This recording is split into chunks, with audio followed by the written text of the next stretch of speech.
Hey everyone, this is Daniel from PhoneArena with a video comparison between the Apple iPhone 5 and the Samsung Galaxy Note 2.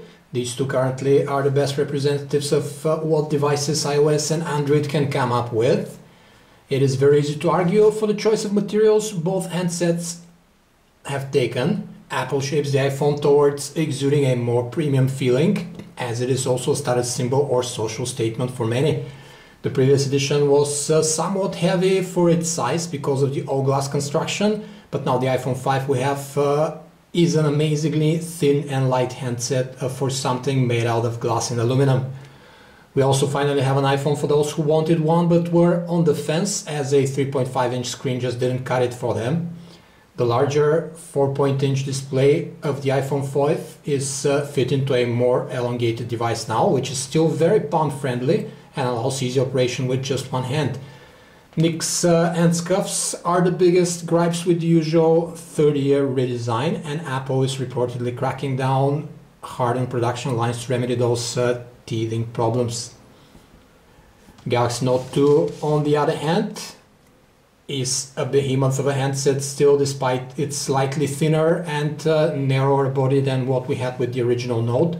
At 5.5 inches, with this display, it can be fit into anything much smaller, so try before you buy to make sure this thing is for you.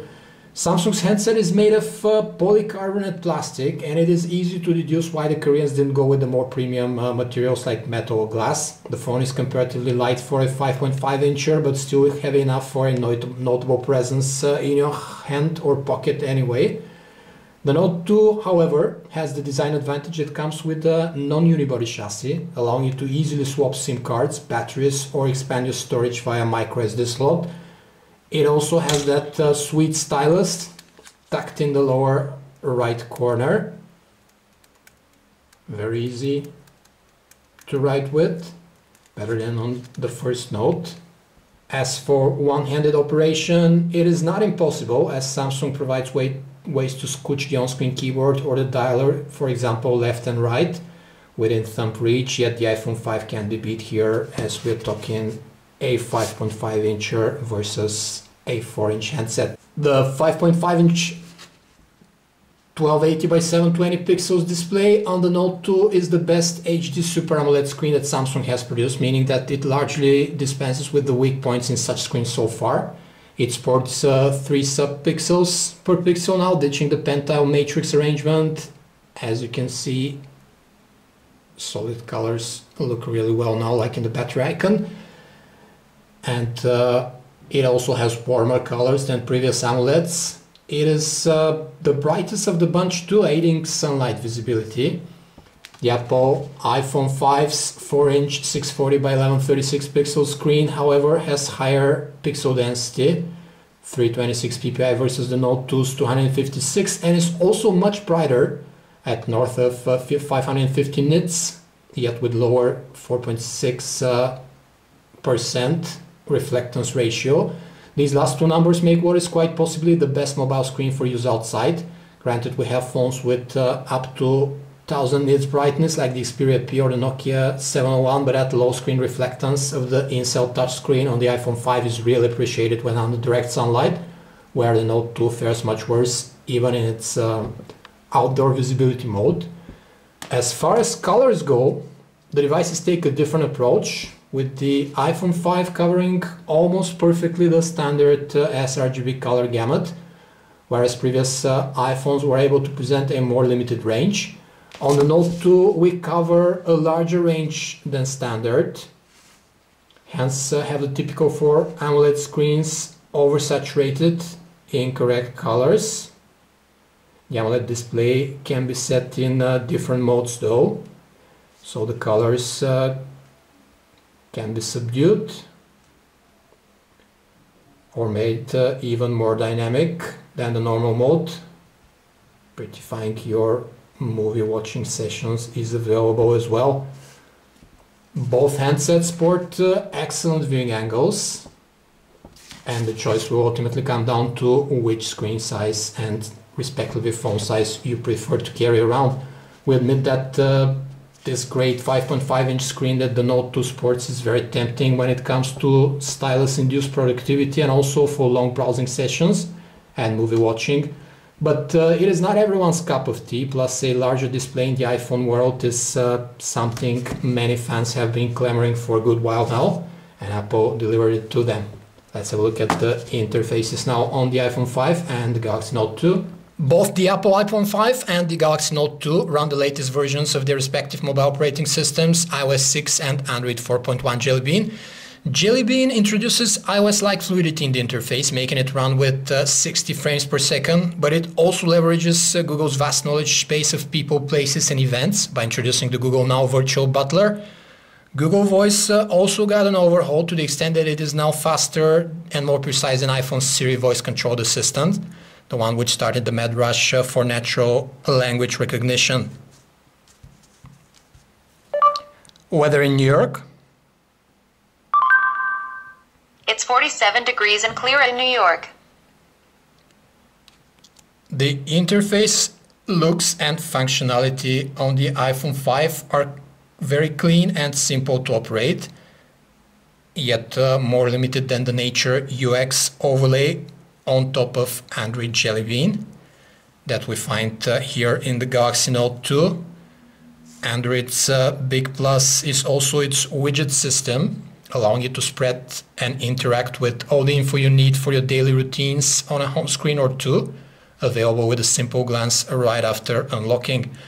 Having to go in and out of apps as it is in iOS is a bit more time consuming, and the lock screen and the notification bar are less functional. Apple also boxed all their apps in with the iPhone 5, putting black stripes on the sides until their devs to update them for the new resolution, which will take a while. When we add the multi-windows mode that Samsung introduced with the Note 2, which splits the large screen area sizes of your choosing, and you can run two apps at once there, the productivity round goes to Samsung's handset.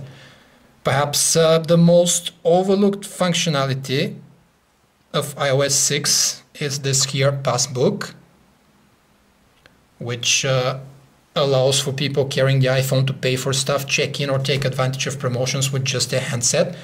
Google has its wallet system, which is more functional in terms of direct payment capabilities if your phone has NFC in certain places, but it is not the ultimate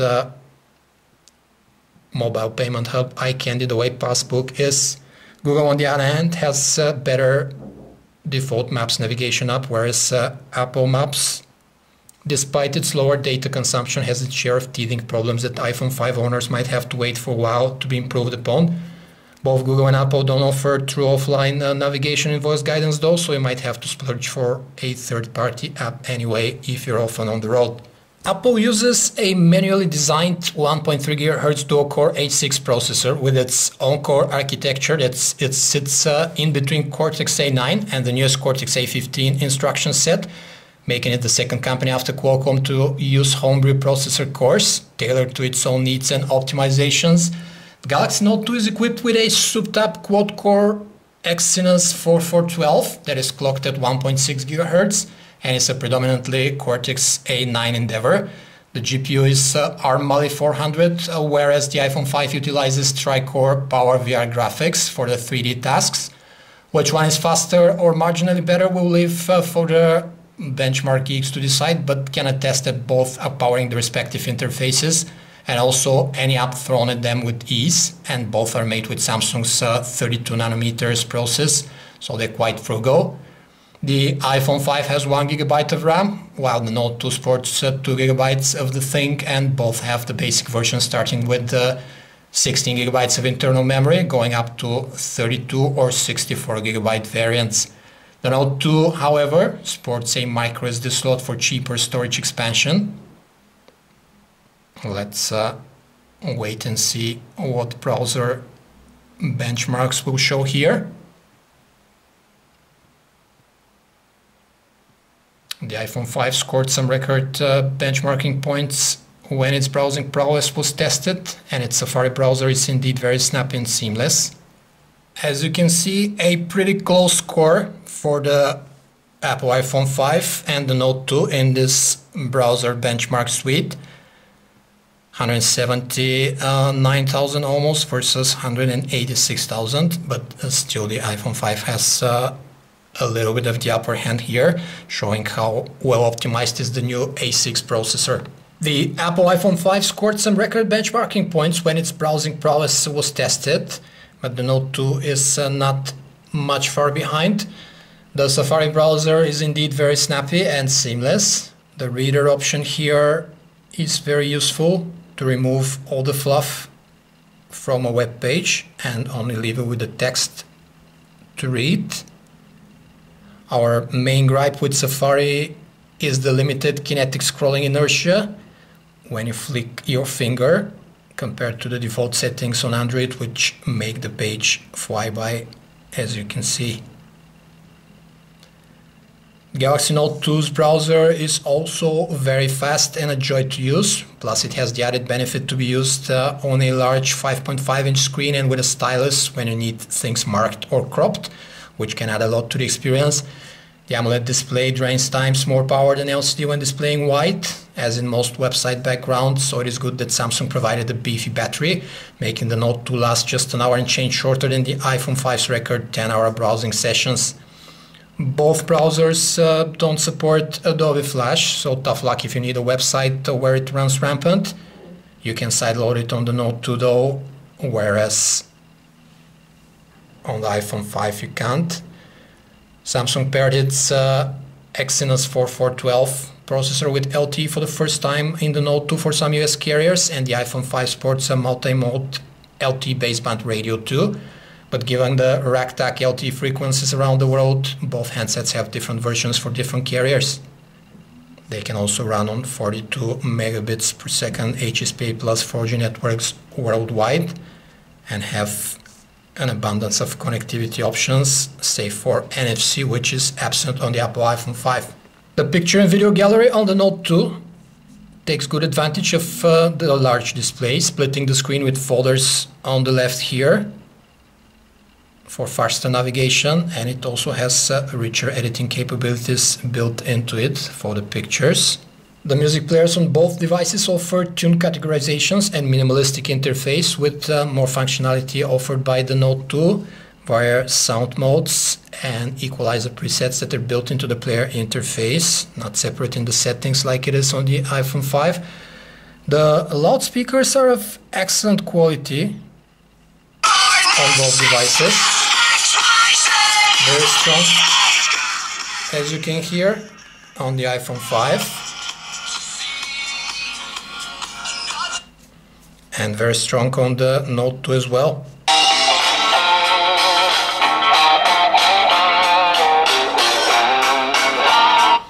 The iPhone 5 unit sounds a tad fuller and clearer though, in terms of the loudspeaker. As far as video playback goes, the Note 2 has the upper hand, not only because of the large 5.5-inch display, but also since it plays every format you throw at it, up to 1920 by 1080 definitions. Here the Note 2 battery life gets a boost compared to the iPhone 5, as the AMOLED screen consumes less energy compared to LCD when displaying colorful scenes, but both devices last more than 10 hours of video watching on a charge. The Galaxy Note 2 camera interface has most major options we're accustomed to with flagship Androids, like face smile recognition, panorama, HDR, low light mode, and so on. It also offers an abundance of scene modes and focus mode, as well as a number of color effects you can apply to pictures and video. The iPhone 5 mostly takes care of everything on its own, deciding what is best for the scene in front of it on the fly, and sports a fast HDR mode for tricky lighting situations. There's a new option for panoramic photos introduced now, which stitches many megabytes of photos very quickly with very good end results. When it comes to picture quality, the phones are about equal outside under broad daylight, with high levels of detail and good color representation without excessive noise. The iPhone 5 manages scenes with a high dynamic range better though, whereas we get slightly overexposed bright spots with the Note 2 and overall more washed out photos in the sun. The iPhone 5 suffers from a bit of purple hazing here and there, though the Apple's phone also sports more contrast in its pictures, making them more visually appealing.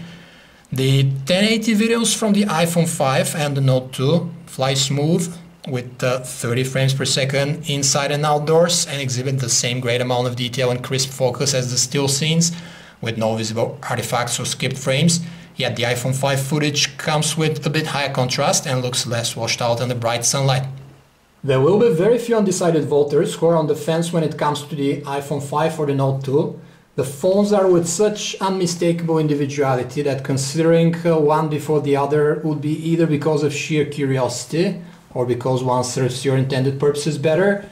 If your aim is to have a set it and forget it phone, the iPhone 5 is your piece. It is light with a unique aluminum and glass design, excellent display and battery life, good snappy camera on the rear, and very easy to handle and operate with one hand. This is perfect for the majority of people who aim for style and convenience out of the handsets the most, and getting some work done takes the back seat. Those who need a productive multitasker to be with them at all times though, and or are consuming more video than is healthy by the FDA standards, should be seriously looking into the best large screen phone out there, accompanied by a stylus, conveniently together in the Samsung Galaxy Note 2.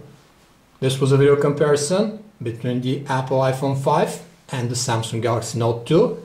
For more information about these and other handsets, you can visit us at PhoneArena.com. Thanks for watching.